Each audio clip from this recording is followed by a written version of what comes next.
Every year, the state of Tennessee updates the forms that we use in our real estate transactions. And the state provides those to us as part of our membership in the TN Realtor Association. So we went over our changes in January. We had a webinar with an instructor who kind of broke it down for us, told us what had changed, why it got changed. And there were a couple of big changes I felt that sellers need to be aware of ahead of time. In the past, the termite treatment was automatically assumed to be taken care of by the seller. That was written into the contract that the buyer could do the termite inspection or the wood destroying insect report. And if it came back that it needed treatment, the seller was responsible for that. And so now in 2024, that is no longer required to be paid for by the seller. That will be a negotiable item that when the buyer submits their repair proposal from the inspection report, that would be something they could list on there as well, and it would be negotiated. Termite treatments are running $700 to $1,000, so that's a significant repair, if you will. And now the seller's not obligated to have to do that. That can be negotiated out. Another important thing is on our repair amendments, there has always been a spot at the bottom that talks about the repairs are to be completed by so many days before the closing date. Typically, people are going to put 5 or 7 days. And the buyer is supposed to go back at that time and review the repairs to make sure that the seller did those.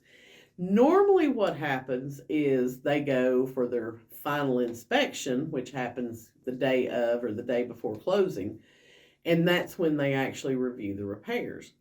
Well, starting with our 2024 forms, if the repairs are not completed when the buyer does that inspection, the buyer can terminate. The buyer does not have to give the seller more time. They can just terminate based on the fact the repairs did not get completed on time. Now, why is that so significant? Because like I said, the final inspection is typically done a day or two before closing. So you've jumped through the hurdle of the home inspection. You've went through this appraisal process. The buyer is ready to close. But if the seller didn't do all the repairs that they agreed upon, that buyer can walk away from the transaction the day before close and get their earnest money back. That's kind of a big deal. And sometimes I think we just kind of, yeah, we did the repairs, but there's still this one thing that maybe the seller forgot or they didn't get to. And a lot of times it's just like, oh, okay, well, we'll go ahead and do that. Tell them we'll be there the day after closing. There's no guarantee that buyer's going to give you till the day after closing now. That buyer can terminate. So as a seller, if you go under contract, make sure that any repairs you agree to do, you get them done by the date that was on your repair amendment.